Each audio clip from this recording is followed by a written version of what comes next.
My name is Owele Uche, and I will be talking with you today on classroom teaching plan for model school, a case study. So I'll just put that up.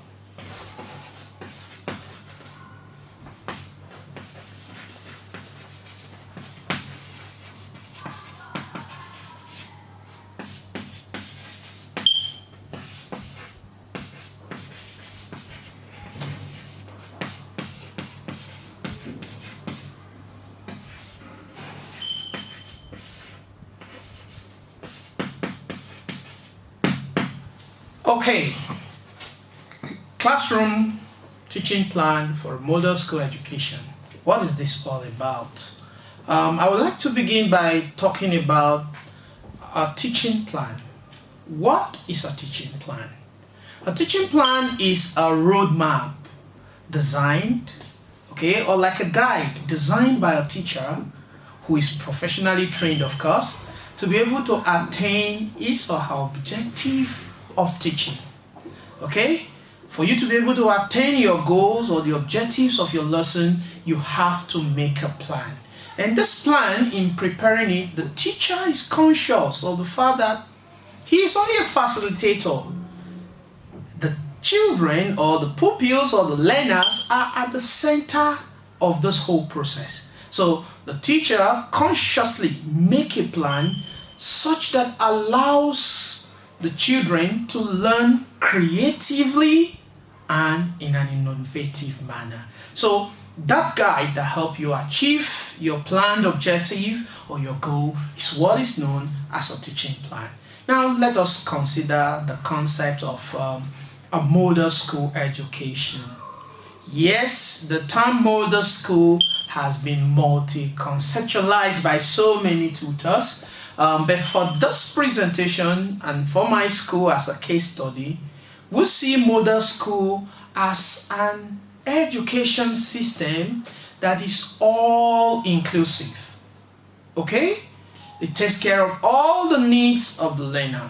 And like Sir Ken would always say, the learner's needs continue to grow. There are demands by the learners. Increasingly, so too the teacher needs to become innovative and creative. So in talking about a model school, we're talking about a school that is all inclusive, that takes care of the needs of the learner, no matter what the standing of the learner is. And in this case, a model school is that is conscious and is able to imbibe or impact in the learners creative skills such as innovation, communication, and creativity. These are important skills. I mean, the four main themes of the 21st century education that allows the learner to really discover his or herself and her potentials and the skills the child needs to survive in our present generation. A school that gives that kind of education is what I'm talking about here. Okay, now let's consider the topic again. Classroom teaching plan for a model school. And for this presentation, I've been able to put up the four skills here. I talked about creativity, I talked about critical thinking, communication, and collaboration. It's not that these are subjects to be taught. These are skills, very important themes that should override and run through everything we do in the school as a model school. In everything you do, in planning your lesson, you must be conscious of this in every subject. We don't teach these skills as separate subjects, but it's seen in every lesson, in every subject you teach, in every curriculum planned. These four skills should override. It means it should be consciously included in the planning of anything you do so that the children are able to be creative, okay, and then critically think, analyze issues, question beliefs, test, reviews of studies, to be able to think critically and then communicate. Using various means, the children should be able to communicate their ideas and share that with others. And above all, collaboration. No man is an island. Learning continues and beyond every bound. So, like Nigerian Korea Model School, it's a school that is for a global standard. We want these children to be able to communicate and collaborate with anyone, anywhere. Okay, so those 4 skills are critical. Now for this presentation, I said teaching plan has 3 stages. In planning your lesson, the teacher, or in planning to teach, the teacher is conscious of these 3 stages. I will look at the 3 stages. The first stage being pre-class stage. Pre-class stage. This is the stage where the teacher prepares before actually going to the class. At the pre-class stage, the teacher has to sit back before his lesson or the day before the lesson to look at what is the curriculum content. What content are you going to teach about in the class? Okay? What would you be teaching? What subject? What's the topic? And then the learning objectives. Very important. The learning objectives has to be SMART, meaning specific, it should be measurable, it should be attainable, and it should be realistic. Don't set up objective that is not realizable. And then finally, time bound. Okay? Is it 20 minutes? Is it 30 minutes lesson? You have to set a time.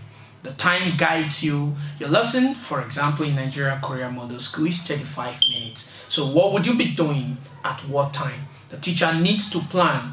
And then the objectives should be specific, like I said.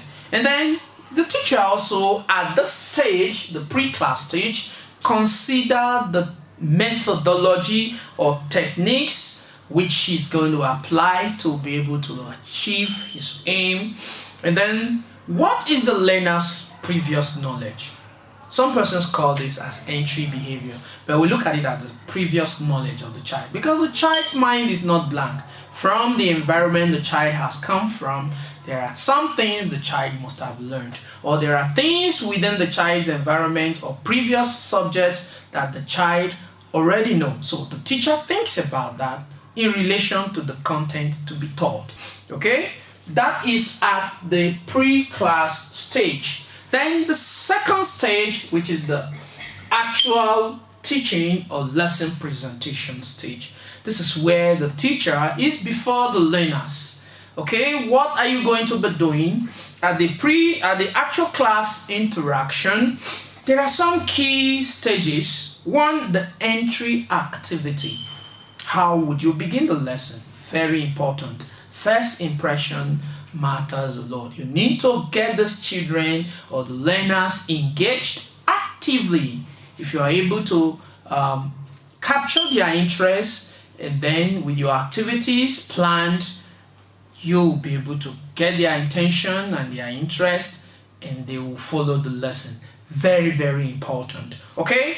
After that, we now take the step-by-step presentation of your learning. Learning has to be chronological. The learners will learn from what they already know, which you start off with in your entry behavior, then to the next concept, and then to the next, and like that, from known to unknown. And this has to be participatory. Remember, in the pre-class, you have chosen the method which will help you teach the lesson. Okay, now at the actual presentation, you are interacting with the learners. And step by step, you're taking them through what you have planned to teach. But this time around, it has to be child-centered or learners-centered, because they count most. The teacher is only a facilitator. Okay? Then you talk about effective class control. All these are part of your plan. How do you want to control the class? Do you want to group them? How do you want to reward children? How do you want to motivate them? When they are well motivated, they learn better. So you plan for that too. Good class control and time management. Time is of essence. So all these are part of the actual class contact. And very, very important, I talked about learner-centered teaching. There are all forms of ways of teaching your lesson. So as a teacher, you have to pick a method that is more engaging to the learners, okay? It's all about the learners. Keep them busy, hands-on activities, group activities, whichever method that engages the learner helps them to learn better. Because if they become passive in the process of teaching, they learn less. Okay, and finally, the post-presentation stage. That's stage 3, post-class stage. Not really necessarily that you're leaving the class, but after your actual presentation, what next? It's all part of the planning you have to do. You have to think about evaluating the lesson. Have you attained your objective? Question and answer section. You have to get feedback from the learners to ascertain if they understood what the lesson was about. And then feedback to also help you plan subsequent lesson. This is what I refer to as the post-presentation stage. Very, very important. In your presentation and in your planning, you have to plan to get your feedback and evaluate your teaching. This is very key. Okay, that's all I would have to talk about in teaching plan for a model school. These are the critical stages. But I want to end up by saying it is very unquestionable for one to ascertain that the standard of any education, be it a model school, it cannot grow beyond the standard of the teachers. And so this is why the teacher in my school really gets creative and innovative in their planning. In planning, the teacher really needs to prepare for his lesson, because the objective and the attainment of any lesson has to do with how well you plan. Okay? And these 4 skills of critical thinking, creativity, innovation, and communication, as well as collaboration, like I said earlier, has to be embedded in all the stages so that the children come out with the needed skill to survive in the present century. Thank you for now.